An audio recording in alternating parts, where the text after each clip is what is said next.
Joe Rogan's podcast, The Joe Rogan Experience, is more than just entertainment.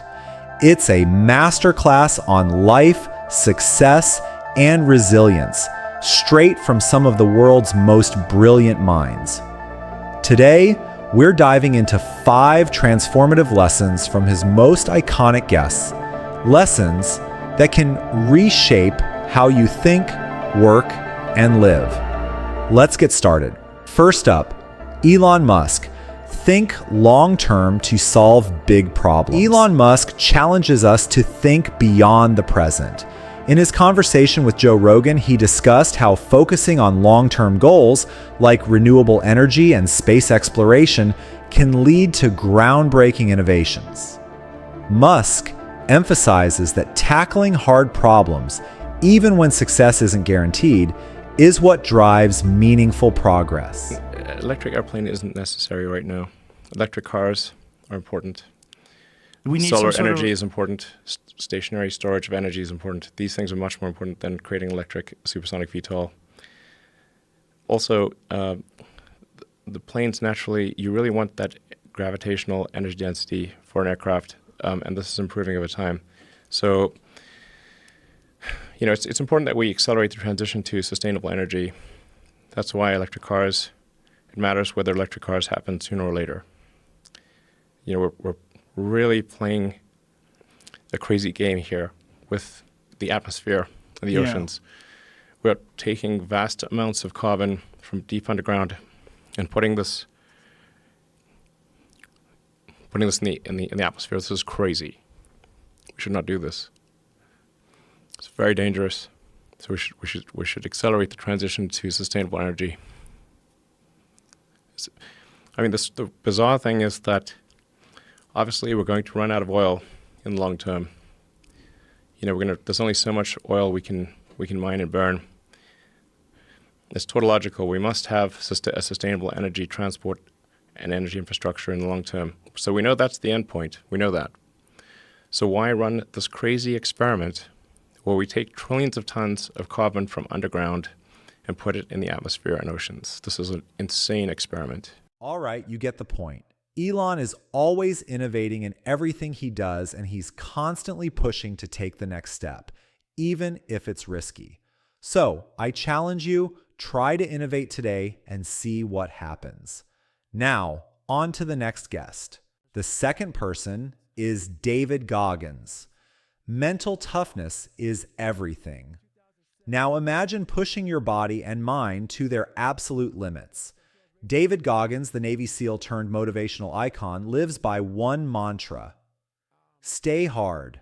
On the podcast, he shared how embracing discomfort fuels mental strength. Goggins believes we have untapped reserves of resilience, and the key is to get comfortable being uncomfortable. Whether it's running ultramarathons or tackling everyday challenges, pain unlocks your true potential. right there. So 100-miler Hawaii. Oh, Then you look Jesus up, Christ. 2 weeks later, 3 weeks later, another one, that's 50-miler. A 50-miler a month later. Then you're looking at, 14 days later, another 50K. 50-miler a month later. Then you look at less than a month, another 50-miler. 53-miler in June. July was another 100-miler. Badwater was literally, Christ. Badwater was a month after I did that 100-miler, 135-miler. Leadville was less than a month after Badwater. The Plain 100 was 3 weeks after Leadville. Angeles Crest was 10 days, a week after that 100-miler. The Bear 100 was 13 days after that 100-miler. Jesus Christ. And then I ran the 200, and it says 203.5, but I didn't ran 200, it's 205 miles I ran there. But what's not in there was that McNaughton race I did in 2000. So that 150-mile race, I also did in 2007 that wasn't listed. So that was just my 2007 year. That's insane. Next up, Jordan Peterson, the best-selling author and psychologist, offered a profound perspective on living a meaningful life. He said, "Pick up your burden and carry it as far as you can." For Peterson, happiness isn't the goal. Responsibility is. By taking ownership of your actions, you'll find strength and purpose in even the toughest of times. This message resonates deeply. True growth comes from stepping up, not stepping back. You know, what's really cool, and it's been really quite remarkable, I would say, is that what I've noticed when I've been speaking publicly, say, over the last year and a half, because there's a hole in our culture where there should be a discussion about maturity, truth, and responsibility. No one's talking about that. Okay, so now I'll come up and I'll start talking about that. I'll say, look, like, what should you do with your life? Well, take care of yourself, but take care of yourself in a way that also means that simultaneously you're taking care of your family, and also means that simultaneously you're taking care of the broader community. So that's kind of your goal. So orient yourself towards that. Personal success, but in a way that your success breeds success. Because if you're going to establish an aim, why not establish like a really good aim? That's a good one. It's good for you. It's good for everyone else. Yes. Okay.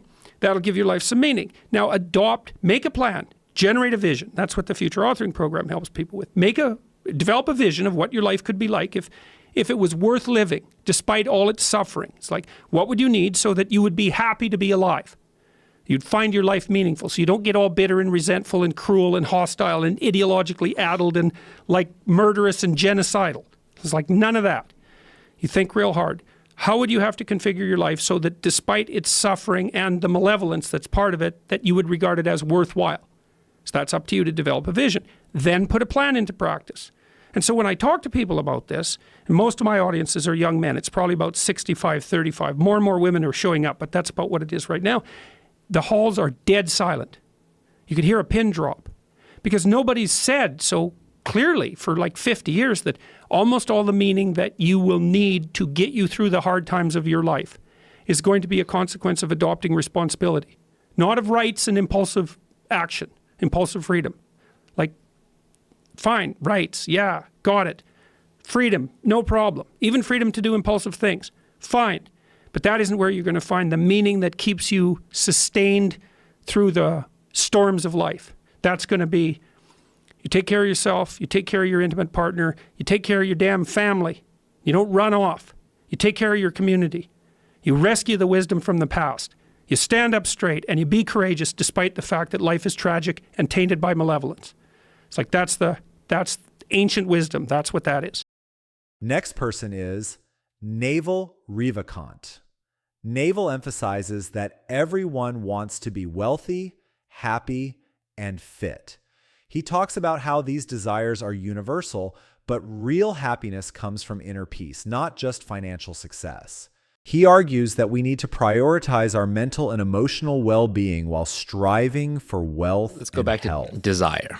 Right? This is old Buddhist wisdom. I'm not saying anything original. But desire to me is a contract that you make with yourself to be unhappy until you get what you want. Okay? And I keep that in front of mind. So when I'm unhappy about something, I look for what is the underlying desire that I have that's not being fulfilled. It's okay to have desires. You're a biological creature. You're put on this earth. You have to do something. You have to have desires. You have a mission. But don't have too many. Don't pick them up unconsciously. Don't pick them up randomly. Don't have thousands of them. My coffee's too cold. Doesn't taste quite right. I'm not sitting perfectly. Oh, I wish it were warmer. Oh, my dog, pooped in the lawn. I didn't like that. Whatever it is. Pick your one overwhelming desire, and it's okay to suffer over that one. But on all the others, you want to let them go so you can be calm and peaceful and relaxed. And then you'll perform a better job. Most people, when you're unhappy, like a depressed person, it's not that they have a very clear, calm mind. They're too busy in their mind. Their sense of self is too strong. They're sitting indoors all the time. Their mind's working. They're thinking too much. Well, if you want to be a high-performance athlete, how good of an athlete are you going to be if you're always having epileptic seizures? If you're always like twitching and running around and like jumping and your limbs are flailing out of control? The same way, if you want to be effective in business, you need a clear, calm, cool, collected mind. Warren Buffett plays bridge all day long and goes for walks in the sun. He doesn't sit around like constantly loading his brain with nonstop information and getting worked up about every little thing. We live in an age of infinite leverage. What I mean by that is that your actions can be multiplied 1,000-fold, either by broadcasting at a podcast or by investing capital or by having people work for you or by writing code.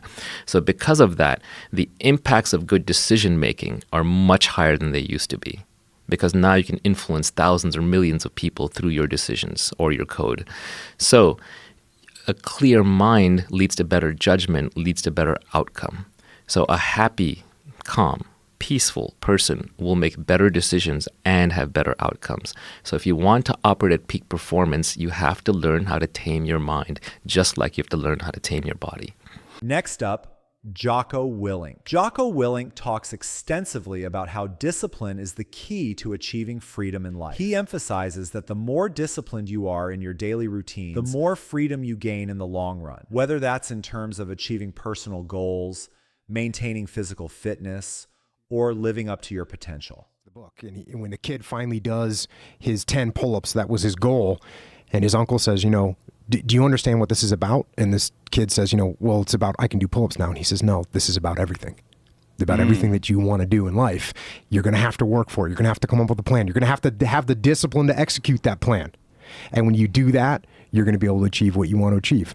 And that's hard work. Hard work and discipline is what's going to get you there. The problem is a lot of kids don't have anybody in front of them like Jocko to tell them. Well, and you know what? It's interesting. So in this book, Uncle Jake is the character, and he actually addresses that in the end of the book, because Uncle Jake leaves, and the kid says, "Hey, you're not going to be around anymore. Who's gonna lead me? Who's gonna help me train?" And he says, "You didn't need me then, and you don't need me now. You know what you need to do. You know it's going to take hard work." These guests on the Joe Rogan Experience remind us that life is a journey of constant growth, mentally, physically, and emotionally. Whether it's taking risks, embracing discomfort, or protecting your freedom, these lessons are here to inspire action.